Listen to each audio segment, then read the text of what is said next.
Tengo el gusto de presentar la conferencia, el proyecto Estudio Histórico del Español de Venezuela, retos y hallazgos de la recolección de un corpus diacrónico a cargo de la profesora Laura Pérez de la Universidad de Quebec en Montreal, Canadá. Ahora Yanira presentará su biografía y después le dará la palabra a la profesora Laura Pérez. Bienvenidos. La profesora Laura Pérez es licenciada en idiomas modernos y magíster fiacharum en lingüística por la Universidad Central de Venezuela. Obtuvo el título de doctora en estudios hispánicos por la Universidad de Montreal. Comenzó su actividad docente y de investigación en la Universidad Central de Venezuela. Aquí trabajó como investigadora en el IPAP y fue profesora en la Escuela de Idiomas Modernos y la Escuela de Letras, donde obtuvo el cargo de la jefatura del Departamento de Lenguaje entre 2005 y 2008. Actualmente es profesora de lengua extranjera en la Universidad de Quebec en Montreal y de español de estudios en la Escuela de Altos Estudios de Montreal. Participa como investigadora asociada en el proyecto Corpus Oral de la Lengua Española en Montreal de la Universidad de Montreal bajo la dirección de Enrique Pato y es miembro asociado del Instituto de Ciencias Cognitivas de la UQAM. También es cofundadora del CELE, Servicio Lingüístico del Español, y del programa LEA para la enseñanza del español a adultos mayores.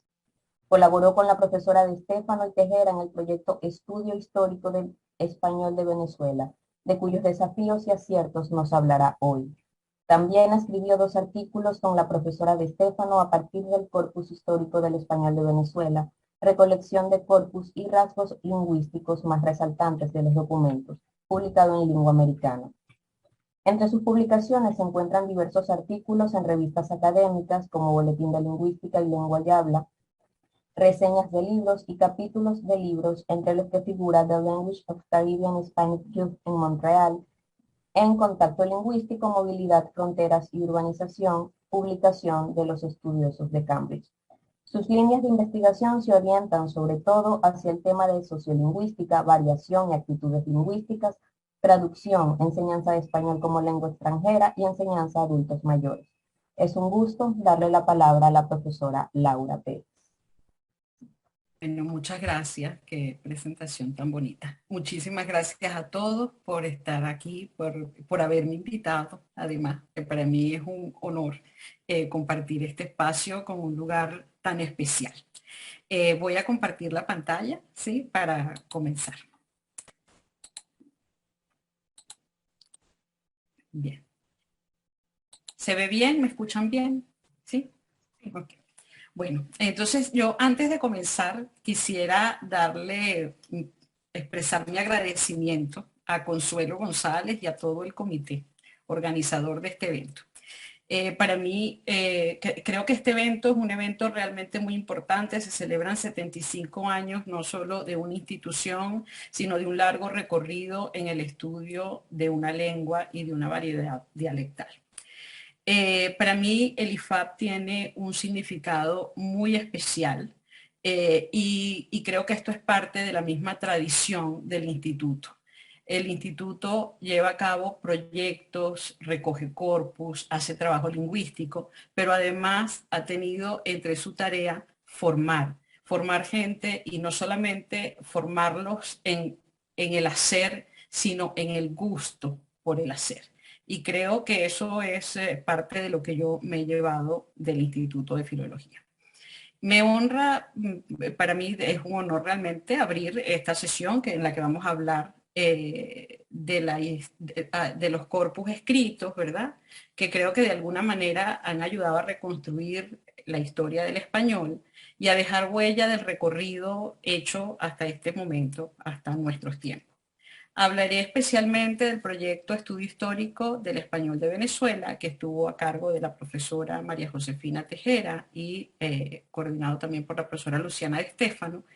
Y probablemente no hablaré yo con la misma propiedad o sabiduría de un director de proyecto, como vimos ayer en las presentaciones de otros proyectos de investigación, pero sí hablaré con el entusiasmo, con la práctica y con la pasión de un estudiante en formación que descubrió un gusto por este trabajo. Entonces comienzo yo, mi presentación la he titulado el proyecto Estudio Histórico del Español de Venezuela, retos y hallazgos de la recolección de un corpus diacrónico. Y voy a dividir la presentación hablando un poquito del proyecto, de la recolección de los documentos, las características de esos documentos, los principales retos en la recolección de un corpus diacrónico, los hallazgos y los investigadores, quienes participan.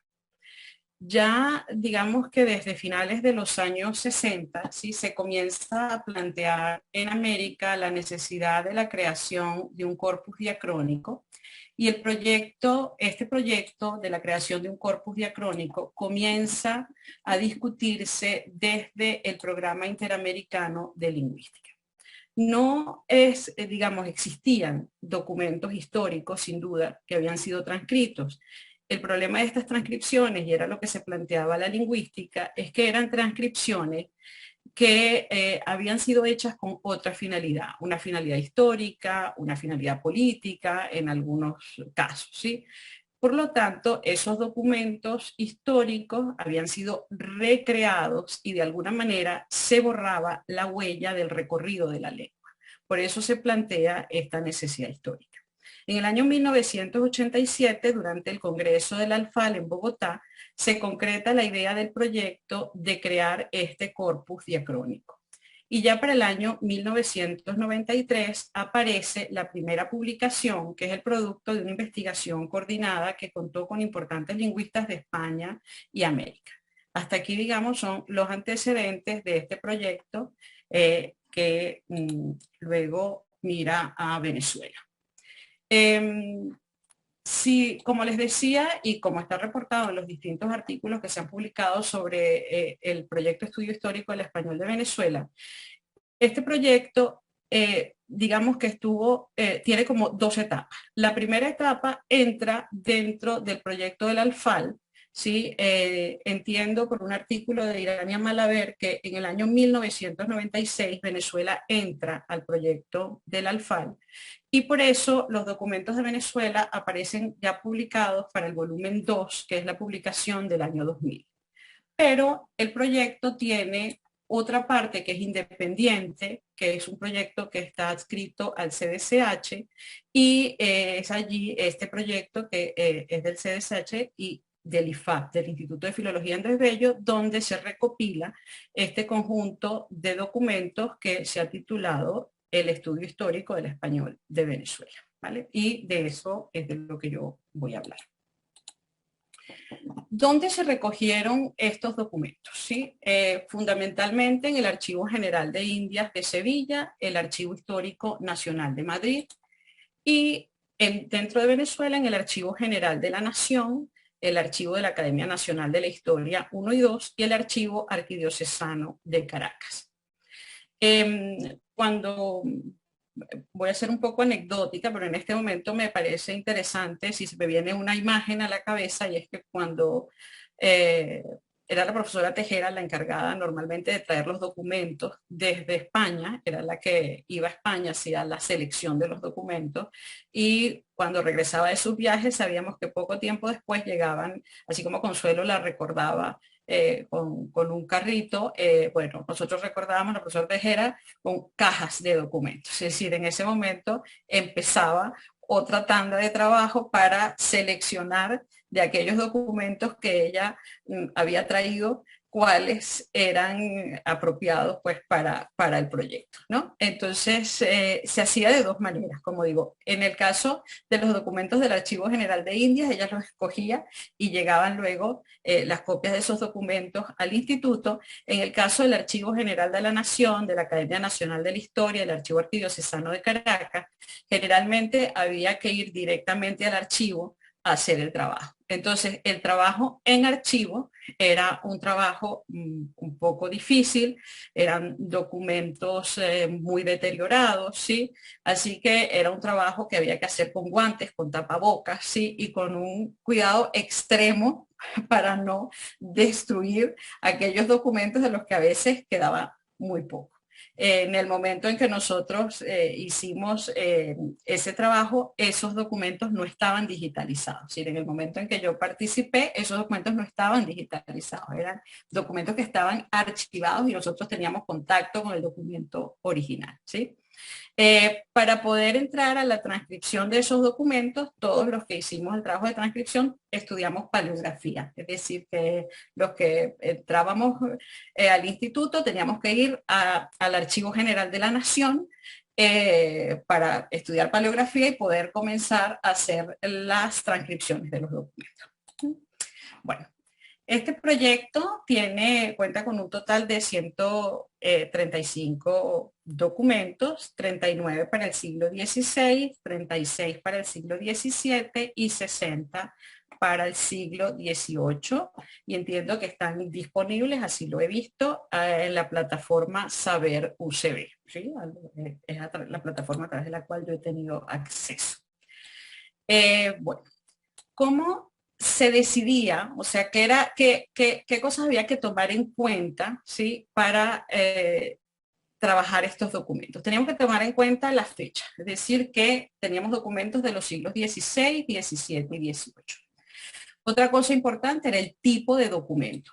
Y el tipo de documento iba a determinar también se buscaba una caracterización lingüística en cada documento, ¿sí? Entonces había documentos que escogíamos porque tenían un interés léxico, ¿sí? Como podían ser, por ejemplo, los inventarios o los testamentos, ¿sí? Mientras que había otros como las cartas, los testimonios, las declaraciones, que eran textos escritos claramente, pero que eran un reporte de la oralidad que presentaban un mayor interés desde el punto de vista fonético, morfosintáctico. Entonces, en el siglo XVI predominan documentos como cartas oficiales, solicitudes de permisos, nombramientos e informes, mientras que en los siglos XVII y XVIII predominan cartas, testimonios, declaraciones, inventarios, testamentos, pasquines, es decir, documentos menos formales, ¿sí? Las localidades que entran en el proyecto son Coro, El Tocuyo, Barquisimeto, Cumaná, Margarita, Caracas, Maracaibo, pocos de Mérida, pero hay algunos, los llanos y sur del país. Tomábamos en cuenta también el origen del autor y la clase social, ¿sí? El grupo social al que pertenecía. En el siglo XVI, la mayor parte de estos documentos pertenece a españoles, a blancos españoles, mientras que en los siglos XVII y XVIII es un poco más variado. Hay blancos españoles, pero también hay blancos criollos, mestizos, mulatos, zambos, pardos, esclavos africanos o criollos e indígenas, ¿sí? Bueno. ¿Cómo hicimos las transcripciones? Bueno, como había dicho, lo primero que tenemos que hacer para poder enfrentarnos a una transcripción de uno de estos documentos es estudiar paleografía, ¿no? Para poder enfrentarlo. Y confieso que en mis primeros tiempos para mí era realmente era prácticamente un misterio ver uno de esos documentos. Era ponerme frente al documento y sentir que a pesar de aquel curso, aquel documento no decía nada, hasta que aquellos dibujos que estaban en el documento empezaban a hablar. Pero para eso había que ver el documento y ver el documento, aunque el documento no hablara, hasta que en un momento comenzaba a hablar. Esas transcripciones que nosotros hicimos, ¿verdad? Se realizaron con todo rigor, conservando cada aspecto del texto original. Eso fue lo que tratamos de hacer. Se respetaron las duplicaciones, ¿sí? Por ejemplo, en pasar, cosa, cuatro. Los acentos, si estaban presentes o ausentes, también se dejaba, como estaba en el documento. Los usos de minúsculas y mayúsculas y, en general, la ortografía del texto. Eso no lo tocamos, porque era un dato interesante para la investigación. Se mantuvo la R mayúscula con valor de vibrante múltiple, como en corre. Se indicaron los cambios de párrafo, ¿sí? Con la barra oblicua doble. El corchete nos permitió recuperar fragmentos que se habían perdido por algún daño en el documento, que podía ser una mancha o podía ser un hueco en el documento. En el caso de palabras que aparecían unidas, ¿sí? Pero que eran dos palabras separadas, como el monte. En ese caso se separaron esas palabras para facilitar la lectura, puesto que no tenían realmente, el separarlas no implicaba ninguna alteración, nos parecía desde el punto de vista lingüístico. Se unieron las letras de una palabra que aparecían separadas, ¿sí? Por ejemplo, monte, ¿no? Que a veces podía aparecer con la E separada. Bueno, en ese caso se unió. Sin embargo, en el caso, cuando ya veíamos palabras, fíjense esta expresión, de España, ¿no? Es decir, que aquí en el escrito aparece unido y es la vocal de la última palabra y la primera vocal de la siguiente es la misma y aparecen en una sola. En ese caso, se conservó la forma original del documento, ¿sí? Las abreviaturas se desataron y la parte que se agregó se puso en cursivas.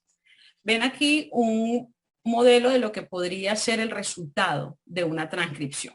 En la primera parte está el encabezado. Este encabezado se tomaba, en ocasiones venía parte de la información, podía estar contenida en el mismo documento, pero también tiene información que resume, ¿sí? El tema del que va el documento, ¿sí? Entonces, ese es el encabezado, un poco para ubicarnos y para recordar de qué iba, ¿no? El documento. Luego se nombra el archivo, el lugar y la fecha del documento, los transcriptores, y aquí simplemente quería mostrarles cómo dentro de un documento se ponían esas marcas que indicaban cambio de párrafo o, por ejemplo, como aquí en Su Majestad, efectivamente en el documento original sabemos que está la S y la M y que lo que está en cursiva lo hemos agregado nosotros en la transcripción. Estos son simplemente elementos que pudieran facilitar la lectura del documento. Por otro lado, vemos, si ven las primeras palabras, ¿sí? Qué desgracias, ya ven cómo se conserva efectivamente la ortografía de ese documento original, que no se toca, ¿vale? Bueno, ¿cuáles serían los retos, digamos, de un corpus diacrónico? Yo diría que un corpus diacrónico, en efecto, no es una tarea fácil, porque es difícil controlar, hay ciertos elementos que son muy difíciles de controlar en este trabajo. Nosotros trabajamos con manuscritos y trabajar con un manuscrito supone alfabetización, pero muchos de los escribanos, ¿verdad?, contaban con una formación deficiente. Hay que recordar que en la época había muchos analfabetas y era, por supuesto, que alguien tenía que intervenir en la escritura. Por lo tanto, se unían dos voces en ese escrito. Eso también es una dificultad inmensa en el momento de recoger o de trabajar con un corpus histórico. A veces conseguíamos cartas que aparecían como autógrafas y luego había algún elemento que nos hacía pensar que en realidad no lo eran. No siempre era posible identificar los datos del escribano. Nosotros teníamos en el instituto un libro muy interesante sobre los escribanos en Venezuela que nos ayudó inmensamente, pero incluso en este libro no siempre se podía determinar cuál era el origen del escribano. Y el origen del escribano era importante para poder contrastar, para poder saber hasta qué punto llegaba la voz del que estaba dando un testimonio o el que estaba haciendo una declaración y hasta qué punto intervenía la voz del escribano. Bueno, el traslado a los archivos también tenía una cierta dificultad. Como han visto, parte de los documentos se recuperó fuera del país y dentro de Venezuela, dentro de Caracas, en ocasiones los archivos estuvieron cerrados. Así que por épocas no podíamos ir a ciertos archivos que estaban cerrados, ¿sí? Tuvimos que trabajar muchas veces con documentos deteriorados y elegir los documentos también era difícil, es decir, había que hacer todo un proceso previo. No llegaba al archivo, empezaba a revisar documentos y ver que aquellos documentos realmente tuvieran algún punto de interés lingüístico, ¿verdad?, para incluirlo dentro del proyecto.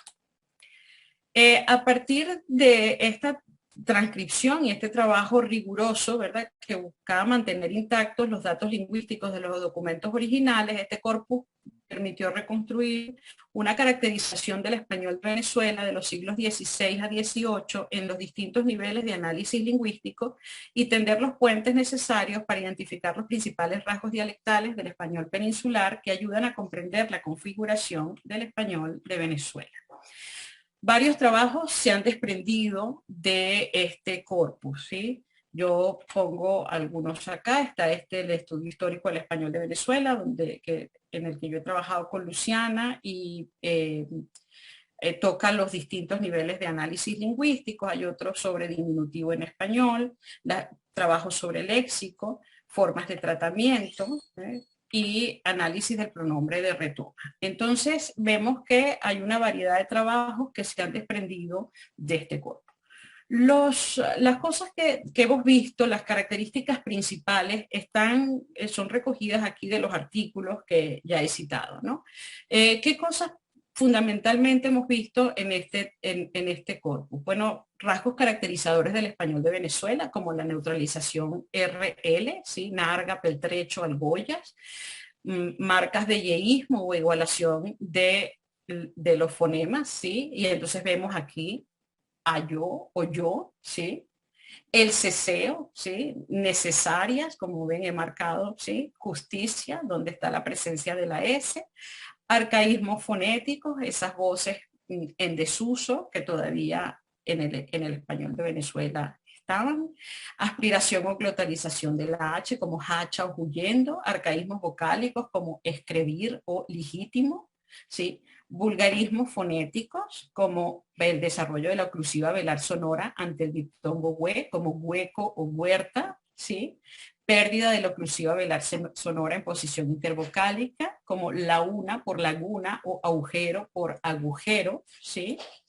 En el plano de la morfosintaxis es muy interesante la evolución del diminutivo. Es un corpus que ha permitido ver la evolución del diminutivo y se registran usos, por ejemplo, como dinerillo, garrotico, negrito, y el diminutivo en illo claramente se asocia, está presente en los documentos del siglo XVI, ¿sí? Se evidencian otros usos arcaicos como vido, vide, truje, trujo, truje o aiga. Aparece un uso del verbo ser como auxiliar con verbos como llegar, morir, volver o venir, era vuelto, fuera llegado, es muerto, ¿sí? Y también usos leístas como está presto de le oír, ¿sí? Muchos de los rasgos que yo estoy enunciando aquí, claramente cualquiera diría, pues sí, claro, y es que son los rasgos del español de Venezuela, son características del español venezolano.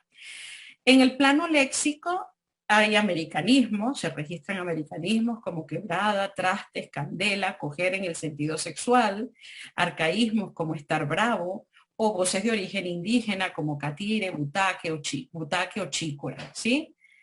Esto, insisto, no es una novedad y ahora yo voy a decir qué es lo que me parece, porque me parece interesante poder rastrear todas estas características.